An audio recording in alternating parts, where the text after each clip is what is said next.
Hello students.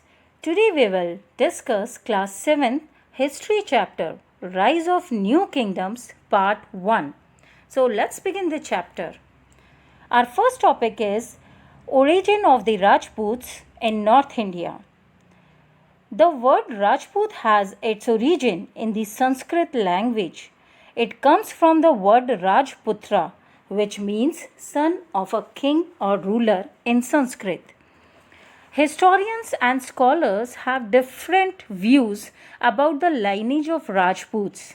Some scholars believe that Rajput were descendants of Central Asian tribes, whereas most of the scholars agree that they belong to the Kshatriya clan.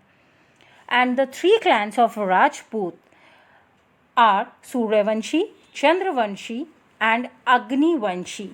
As you can see the pictures and symbols of these clans here. Other than these clans, there are other three important clans also. Those are Tomars, Gehdewalas, and the Chandelas. So let's learn about each clan in briefly. The Tomars. The Tomars rulers were ruled in the 8th century. Later, Chauhans controlled their territories, but the city of Dhillika, which is at present known as Delhi, was founded by the Tomar rulers. Next Rajput clan is the Chauhans. The Chauhans ruled around the areas of Delhi and Ajmer, and they were also known as Chahamans. Among the Chauhans, Prithviraj Chauhan was a most powerful Chauhan ruler. Chand Bardai's popular epic poem Prithviraj Raso also tells us about his valor and his fight with Muhammad Ghori. Now the Solankis. The Solankis of Gujarat are popularly known as Chalukyas of Gujarat, and Siddharaja was the most powerful Solanki ruler. Gujarat was a major trade center of Indian Ocean trade, and Ahinwara was one of the largest cities during those times. Solankis were great patrons of art and architecture, and they built magnificent temples. The Dilwara temples at Mount Abu and the Sun temple at Modhera were built by them. You can also see these beautiful architecture picture here. The Parmaras. They were famous rulers who established their kingdom in the region around Malwa. The capital of Parmaras was at Dhar, and the most powerful ruler was Bhoj Parmara. Their famous Neelkantheshwar temple at Udaipur was also built by the Parmar rulers. The next Rajput are the Gehdewalas. Jayachandra was the king of Gehdewalas, and they ruled around the region Kannauj in 1194 Common Era. Muhammad Ghori defeated the king Jayachandra later on. Chandelas, they were ruled around the region of Bundelkhand, and the most powerful Chandela ruler was Kirti Varman. Khajuraho was the capital city of Chandela rulers, and they also built the beautiful and magnificent temple at Khajuraho. The next rulers are the Gujra and Pratiharas. They ruled over western India and the parts of western and central Rajasthan. Nagbhatta I was the most powerful ruler of Pratihara dynasty. The other famous and powerful rulers were Vatsa Raja and Bhoja Raja. Raja Bhoja also established the largest empire in northern India, and Kannauj was the capital of his empire. He also issued silver coins with a mark of Varaha, an incarnation of Lord Vishnu. That's why Raja Bhoja was also called as Adi Varaha. The Palas. Palas were also the famous ruler of North India, and this dynasty was founded by Gopala in 750 Common Era. The unique feature of this dynasty was that he was an elected king. The famous ruler of this dynasty were Dharampala and Devapala. They also built many magnificent architecture. Those are still present today, like the famous Vikramshila University of Bihar was founded by Dharampala. Later on, after 12th century, the Sen dynasty was defeated and they ruled over this dynasty. The Deccan.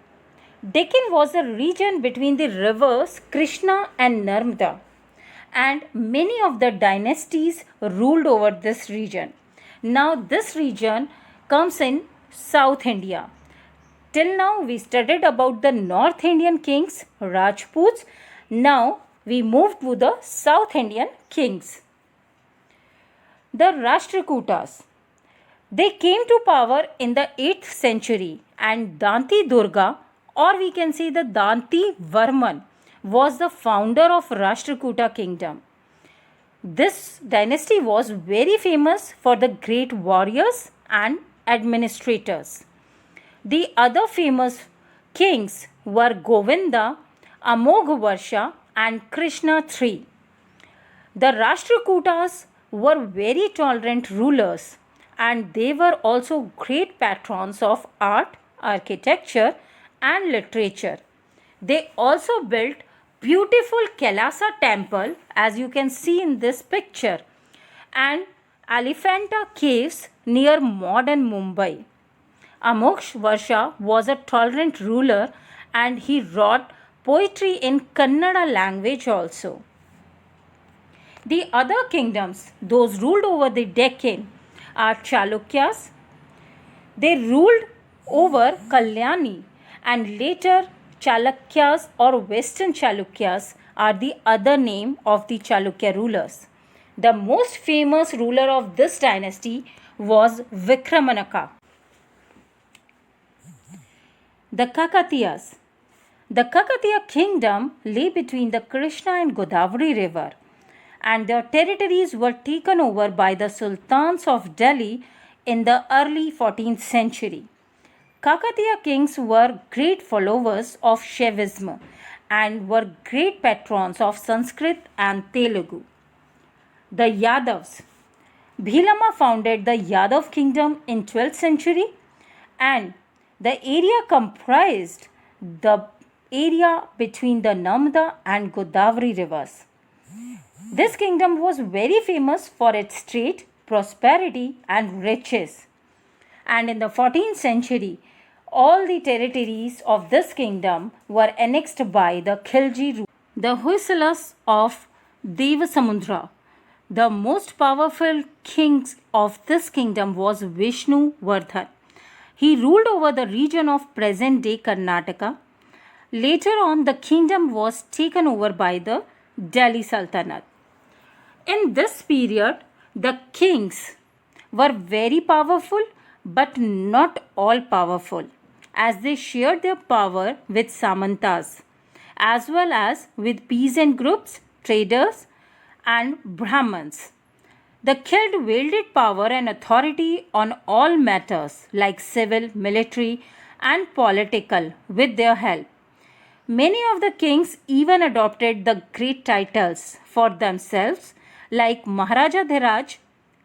The meaning of this is great king, and Tribhuvan Chakravartin, meaning Lord of the three worlds.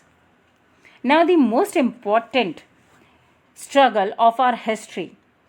This is the tripartite struggle, and the major cause of this conflict was the city of Kannauj, as the Kannauj was situated in the Ganga valley, and for centuries the rulers of Gujra, Pratihara, Rashtrakutas and Pala dynasties fought for the control over Kannauj, and the main cause of this struggle was to control the wealth and resources of the city of Kannauj and the fertile region of the Gangetic Valley.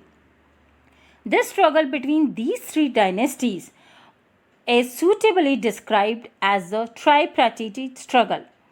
But ironically, none of three would hold Kannauj for long, and this struggle weakened all three empires within 100 years.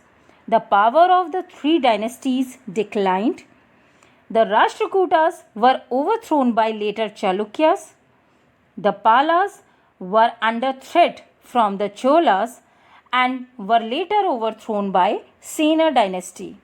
The Pratihara dynasty broke up completely and a number of smaller states came into being. The riches of Kannauj weakened and ultimately diminished all the three powers involved. With this, we end up the part 1 of this chapter here, and we'll meet you in the part 2 video.